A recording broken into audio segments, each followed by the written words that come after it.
Good morning, friends. Welcome back to Astrology Today and Tarot. My name is Mel Rose. This is the Tarot portion and the second half of my daily astrology vlog, which you can check out on my other channel, Astrology Today with Mel Rose.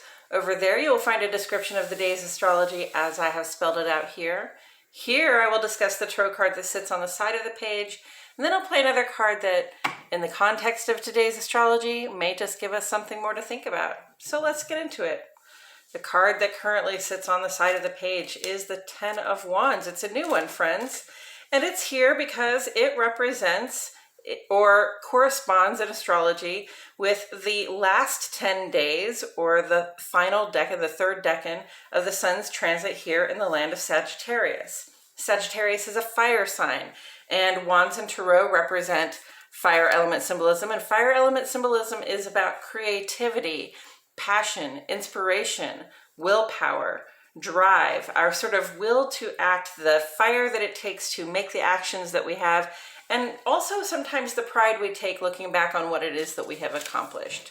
So here we come to the Ten of Wands. It is the end of the road, friends. Okay, this is the point of accomplishment, the point of the place where you were trying to reach all along by sort of unlocking all those achievements, reaching all those smaller goals. This is the point where we're reaching the larger goal. Okay, so with great accomplishment comes a sense of responsibility, and as you can see in this picture, sort of a sense of burden. Right, this person is holding a lot of sticks. Looks a little heavy, and they're kind of bent over from walking with it. And because they are so focused on what they are carrying, they can't even really see in front of them, right? They're so focused on the set of accomplishments and the completion of this goal that they really can't, they're really struggling to see the path ahead. And this really just says we've worked hard to bring about this accomplishment, this final goal, and we're at the end, and we may feel somewhat overwhelmed by the responsibility that we've created for ourselves by carrying this out. Okay, so it's kind of time to think about putting something down. We've come to the end. We should not be tempted at this time to sort of keep trying to carry this set of achievements forward. All right, it's time to sort of lay the burden down, give our backs a break, give ourselves a little bit of a rest from the work we've been doing. We have accomplished our goal, and now it's okay to sort of to take a moment to appreciate all that we have done. And in order to do that, we're going to have to be able to look at it and not be sort of burdened by the weight of still carrying it. Okay, so put the list of accomplishments down where you can see it, where everybody can see it. Appreciate what you have done, and start to give yourself a little break before you look to the future. Because, like I said, it's a 10, so the 10 is the end of the path. At this point, we either go back and we start over at the 2, the sort of looking to the future and planning based on what we know we can do, and or also there's the ability to sort of ascend to the royal position here, become like a Page of Wands who has some experience and a lot of enthusiasm to sort of bring to new plans and new achievements. And with that said, I'm going to go ahead and turn this card over. We got the Two of Cups, friends. Okay, so Cups is more about our emotional life, our feeling life, what it feels like to be in our bodies, what it feels like to be in our hearts and minds, and also what lies beneath the emotionality of things, the intuitions that come up, the sort of certain knowing that arises, when we encounter the feelings. So Two of Cups here represents the forming of a partnership. And this is interesting. I heard a different sort of explanation of this one the other day. And, usually we say partnership, often we say that it's sort of a love match, but it doesn't have to be a love match. It can just be two people who have a lot of respect and regard for one another, sort of coming from different places, see one's walking in the water and one's walking on the sand.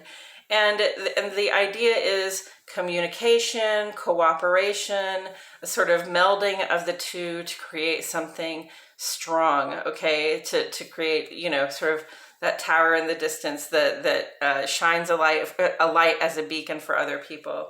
Another way I heard this described recently was sort of a partnership with the self, right? Like allowing our practical senses and our more emotional, intuitive senses to come together and to communicate with each other within us so that we can build something strong for ourselves, or a strong sense of self. So, either way we want to take that, it's a partnership, it's a marrying of sort of different approaches to life where we, through that connection, we're able to, from that connection, we're able to build something, better with help, right? So that we're not just all on our own with our ambition and our fire and our drive, but we also have some compassionate help, somebody who has similar goals and who wants to move forward with us. And that is all over the page today, so I'm not surprised we got this card.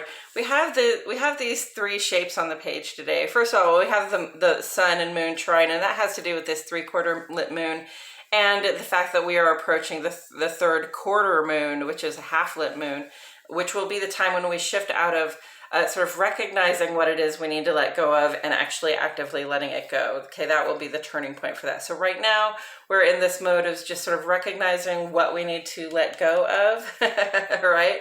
And moon is opposite to Saturn today, and that says that we're sort of feeling a sense of overwhelm, feeling our sense of responsibility to our commitments, and feeling a little bit low, a low ebb of emotional about it, or maybe just a sort of lack of connection to the whole vibe of it, right? And then the sun is opposite to Mars here, saying, we might have kind of a bad attitude. If we get fired up about something, we might be likely to say something we didn't mean. We want to make progress, and Mars is retrograde, so that can be very difficult, and it's going to be hard a little bit to not just sort of spout off about it. Mars is also in Gemini, though, indicating the power of two, indicating the power of brotherhood or sisterhood, or just familiarity with somebody who shares your goals and your interests. So, this opposition, though, is enclosed on all sides by these very positive aspects where, we see a lot of cooperation. We see an invitation to we see a sort of encouragement to invite somebody to work in cooperation with us toward our goals. This is work that is easier done together than alone. And then also on the page today, with that moon opposite Saturn, where we're feeling the burden of our responsibilities, we see Uranus is square to both of those. And that adds a little bit of tension, a little bit of excitement to that sense of that low ebb of emotion. And it just says, you don't have to do things the same old way all the time. You can try something a little bit different and new.